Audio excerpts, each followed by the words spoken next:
Welcome to the Slop Temple. We pray this video helps. In this video, I will explain how to use a jump hang carry.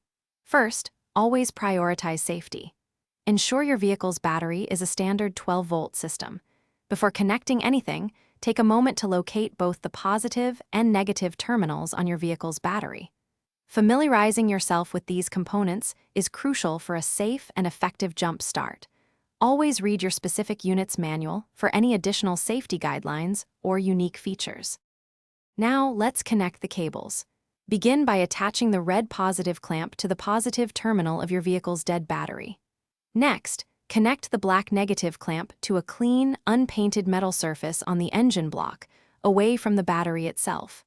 This grounding point is safer. Never connect the black clamp directly to the negative terminal of the dead battery, as this can create sparks and potential hazards. Double-check all connections for a secure fit. With the cables securely connected, it's time to start your vehicle.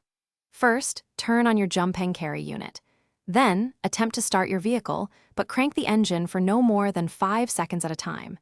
If the engine doesn't start immediately, wait at least 3 minutes before trying again. This allows the jump hang carry unit to recover and prevents overheating.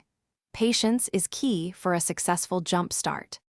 Once your vehicle has successfully started, it's important to disconnect the cables in the correct order. First, remove the black negative clamp from the engine block. Then, disconnect the red positive clamp from the battery terminal. Finally, remember to recharge your jump hang carry unit after every single use.